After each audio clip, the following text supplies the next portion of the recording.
নমস্কাৰ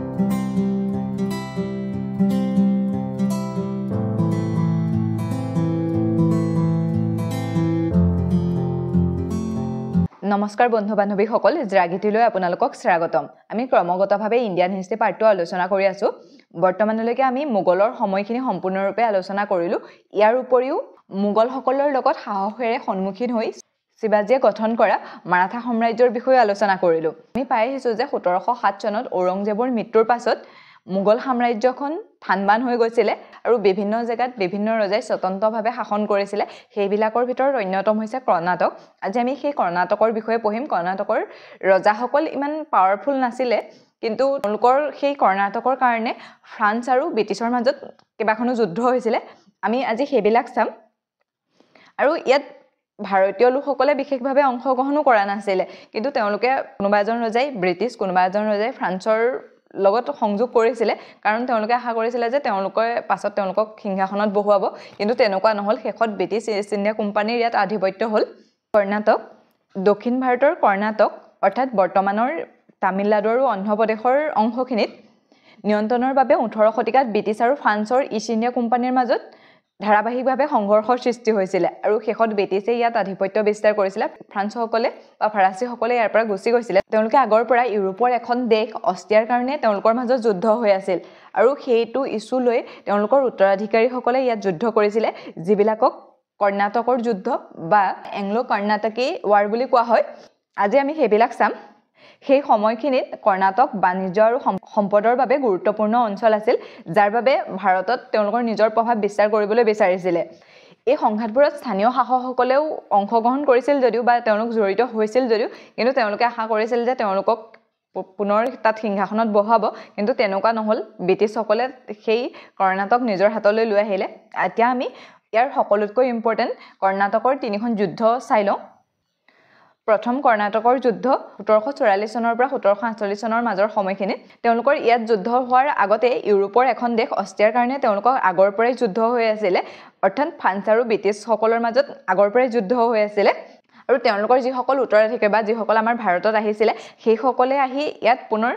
সেই একেটা ইস্যুকে লৈ তেওঁলোকে কৰ্ণাটক দখল কৰিব খুজিছিল মানে কৰ্ণাটক বাণিজ্য আৰু সম্পদৰ ক্ষেত্ৰত যথেষ্ট আগবঢ়া আছিল যদি তেওঁলোকে সেই অংশটো দখল কৰিব পাৰে তেতিয়া তাত নিজৰ আধিপত্য বিস্তাৰ কৰিব পাৰিব আৰু সেইলৈ তেওঁলোকৰ যুদ্ধ হৈছিল প্ৰথম কৰ্ণাটকৰ যুদ্ধত ফ্ৰান্স পাই জিকু হৈছিল মানে কিন্তু সেই সময়তে তেওঁলোকৰ ইউৰোপত এখন সন্ধি হ'ল সেই সন্ধিখনৰ নাম আছিল এলাচাপাৰ সন্ধি আৰু সেই এলাচাপা সন্ধি অনুসৰি তেওঁলোকে ইয়াতো যুদ্ধ বন্ধ কৰাই দিলে যে তেওঁলোকৰ মাজত মিত্ৰতা হ'ল বা এখন সন্ধি হ'ল ইয়াত তেওঁলোকে যুদ্ধ কৰিব নালাগে তেনেকৈ এখন ইয়াত বন্ধ কৰাই দিলে আৰু ফ্ৰান্সৰ গভৰ্ণৰ আছিল দুপ্লে আৰু সেই দুপ্লে মানে আশা কৰিছিল যে তেওঁলোক তাত জিকক তেওঁলোকে তাত কব্জা কৰক মানে তেওঁলোক জিকাৰ ফালে গৈ আছিল ন কিন্তু যেতিয়া সন্ধিখন হৈ গ'ল তেওঁলোকেতো যুদ্ধ কৰিব নোৱাৰা হ'ল কিন্তু তেওঁ হেতু মানে ভাল পোৱা নাছিল সেই কাৰণে তেওঁ ফ্ৰান্সক নজনোৱাকৈ পুনৰ তেওঁ যুদ্ধ ঘোষণা কৰিলে ইয়াৰ এবছৰৰ পাছতে তেওঁ পুনৰ কৰ্ণাটকৰ কাৰণে আকৌ যুদ্ধ ঘোষণা কৰিলে যিখনক দ্বিতীয় কৰ্ণাটকৰ যুদ্ধ বা সেকেন্ড এংলো কৰ্ণাটক ৱাৰ বুলি কোৱা হয় আৰু সেইখন হৈছিল 1749 চনৰ পৰা 1754 চনৰ ভিতৰৰ সময়খিনি অৰ্থাৎ মানে প্ৰথম কৰ্ণাটকৰ যুদ্ধ শেষ হোৱাৰ এবছৰৰ পাছতে পুনৰ দ্বিতীয় কৰ্ণাটকৰ যুদ্ধ হৈছিল আৰু এই যুদ্ধৰ মূল কাৰণ আছিল ফৰাচী গভৰ্ণৰ দুপ্লে আৰু সেই দুপ্লে কি কৰিছিল যে তেওঁ নিজৰ ইগোটো ৰাখিবৰ কাৰণে বা তেওঁ নিজে বিচৰাৰ কাৰণে যুদ্ধত নমাই দিছিল তেওঁলোকৰ ব্ৰিটিছসকলৰ মাজত যুদ্ধ হৈছিল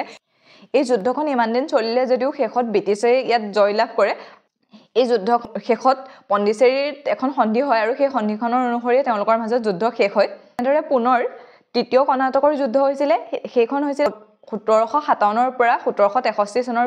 মাজৰ সময়খিনি আৰু সেই যুদ্ধখনক 7 বছৰীয়া বা সপ্তবাৰ্ষিক যুদ্ধ বুলিও কোৱা হয় কাৰণ সেই যুদ্ধখন 7 বছৰ চলিছিল আৰু ইয়াৰো মূল কাৰণ আছিল পুনৰ ইউৰোপত তেওঁলোকৰ মাজত যুদ্ধ হৈছিল আৰু সেই ইস্যুটোকে লৈ তেওঁলোকৰ যিসকল উত্তৰাধিকাৰী আছিল তেওঁলোকে ইয়াত যুদ্ধ আৰম্ভ কৰি দিছিল ফলত ভাৰততো যুদ্ধ হৈছিল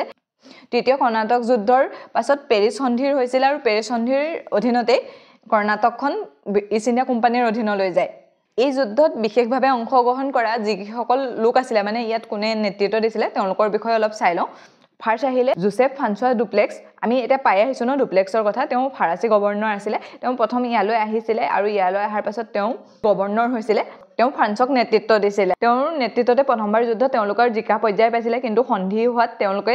ইয়াত জিকিব নোৱাৰিলে বা সেইখিনিতে যুদ্ধ শেষ হৈ গ'ল আৰু সেইটো খঙতে তেওঁ পুনৰ দ্বিতীয় যুদ্ধ কৰিছিলে কিন্তু তেওঁলোকে তাত জিকিব নোৱাৰিলে সেকেণ্ডজন হৈছে ৰবাৰ্ট ক্লাইভ তেওঁলোকৰ যুদ্ধত নেতৃত্ব দিয়াত এওঁ ব্ৰিটিছৰ এজন গভৰ্ণৰ আছিলে এওঁ ব্ৰিটিছৰ পক্ষত বিশেষভাৱে ভূমিকা কৰিছিলে এওঁৰ সহায়তে ব্ৰিটিছসকল জিকিবলৈ সক্ষম হৈছিলে অন্য এজন হৈছে চন চাহেব এই চন চাহেব হৈছে কৰ্ণাটকৰ এজন সিংহাসনৰ দাবীদাৰ তেওঁ ফৰাচীসকলক সমৰ্থন কৰিছিলে আৰু ফৰাচীসকলক সমৰ্থন কৰিছিলে যে ফৰাচীসকল জিকিলে তেওঁক ৰজা পাতিব তেনেধৰণে ভাবি পেলাই তেওঁ ফৰাচীসকলক সমৰ্থন কৰিছিলে অন্য এজন হৈছে মহম্মদ আলী এওঁ সেই কৰ্ণাটকৰ সিংহাসনৰে দাবীদাৰ আছিলে কিন্তু এওঁ ফৰাচীসকলক নহয় এওঁ ইংৰাজসকলক সহায় কৰিছিলে বা ইংৰাজসকলক সমৰ্থন কৰিছিলে কিন্তু তেওঁকতো আৰু পুনৰ নাপাতে ন তেনেকৈ ক্ৰমান্বয়ে গোটেই ভাৰতখন ইষ্ট ইণ্ডিয়া কোম্পানীৰ অধীনলৈ গৈ আছে আমি আগতে পাইছিলোঁ ন মোগলৰ শেষৰ ৰজা আছিলে বাহাদুৰ শাহ দ্বিতীয় সেই বাহাদুৰ শাহ দ্বিতীয় দিনতেই মোগল সাম্ৰাজ্য সম্পূৰ্ণৰূপে শেষ হৈ গৈছিলে আৰু তাৰ পাছতেই ইংৰাজসকলে ভাৰত দখল কৰিছে ইয়াৰ আগৰ পৰা তেওঁলোকে ক্ৰমে মানে এখন এখনকৈ নিজৰ অধীনলৈ আনি আছিলে আৰু এইটো সুবিধাটো তেওঁলোকে এৰি নিদিয়ে যেতিয়া তেওঁলোক জিকিলে কৰ্ণাটক ইষ্ট ইণ্ডিয়া কোম্পানীৰ আণ্ডাৰত গুচি গৈছিলে ঠিক আছে আজিৰ ইম্পৰ্টেণ্ট কেইটা এবাৰ চাই লওঁ কৰ্ণাটকৰ যুদ্ধ হোৱাৰ মূল কাৰণ আছিলে ইউৰোপৰ এখন দেশ অষ্ট্ৰিয়াৰ কাৰণে আৰু অষ্ট্ৰিয়াৰ কাৰণে তেওঁলোকৰ মাজত আগৰ পৰাই যুদ্ধ হৈ আছিল আৰু সেই ইছ্যুলৈ তেওঁলোকৰ উত্তৰাধিকাৰীসকলে কৰ্ণাটকত যুদ্ধ কৰিছিল আৰু সেই যুদ্ধ ব্ৰিটিছ আৰু ফ্ৰান্স ইষ্ট ইণ্ডিয়া কোম্পানীৰ মাজত হৈছিলে শেষত ব্ৰিটিছে তেওঁলোকৰ নিজৰ আধিপত্য বিস্তাৰ কৰিবলৈ সমৰ্থন হয় কৰ্ণাটকৰ যুদ্ধ তিনিবাৰ হৈছিলে প্ৰথম কৰ্ণাটকৰ যুদ্ধ হৈছিলে 1744 চনৰ পৰা 1748 চনৰ ভিতৰত যুদ্ধখনৰে মূল কাৰণ আছিলে সেই অষ্ট্ৰিয়া এই যুদ্ধখনত ফ্ৰান্স জিকু হৈছিলে কিন্তু সেই সময়তে তেওঁলোকৰ মাজত এলাছপাৰ সন্ধি হয় আৰু এলাছপাৰ সন্ধি হৈ পেলাই যুদ্ধখন শেষ হয় দ্বিতীয় যুদ্ধ হৈছিলে 1749 চনৰ পৰা 1754 চনৰ ভিতৰত এই যুদ্ধখনত দুপ্লে নিজে কৰিছিলে ইয়াত ফ্ৰান্সে তেওঁক সহযোগ কৰা নাছিলে তেওঁ ব্ৰিটিছৰ লগত যে জিকিব হৈছিলে সেইকাৰণে তেওঁ ভাবিছিলে যে পুনৰ জিকিব সেইকাৰণে তেওঁ যুদ্ধ কৰিছিলে কিন্তু তেওঁ তাত হাৰিলে আৰু ইয়াত পণ্ডিচেৰীৰ সন্ধি হয় আৰু যুদ্ধখন শেষ হয় কৰ্ণাটকৰ তৃতীয় যুদ্ধ হৈছিলে 1757 চনৰ পৰা 1663 চনৰ ভিতৰত এইখনক 7 বছৰীয়া বা সপ্তবাৰ্ষিক যুদ্ধ বুলিও কোৱা হয় ইয়াৰো মূল কাৰণ আছিলে ইউৰোপত তেওঁলোকৰ মাজত পুনৰ বিদ্ৰোহ আৰম্ভ হৈছিল আৰু ইয়াৰ প্ৰভাৱ ভাৰততো পৰিছিলে ইয়াত অংশগ্ৰহণ কৰা অন্যতম নেতাসকল আছিলে দুপ্লে যিজন ফ্ৰান্সৰ গভৰ্ণৰ আছিলে ৰবাৰ্ট ক্লাইভ তেওঁ ব্ৰিটিছৰ গভৰ্ণৰ আছিলে চন চাহাব এওঁ কৰ্ণাটকৰ সিংহাসনৰ দাবীদাৰ যিয়ে ফৰাচীসকলক সহায় কৰিছিল আৰু মহম্মদ আলী এওঁ ব্ৰিটিছসকলক সহায় কৰিছিলে এওঁ কৰ্ণাটকৰ সিংহাসনৰ এজন দাবীদাৰ ঠিক আছে আজিলৈ ইমানতে এৰিছোঁ অন্য এটা ভিডিঅ'ত লগ পোৱাৰ প্ৰতিশ্ৰুতিৰে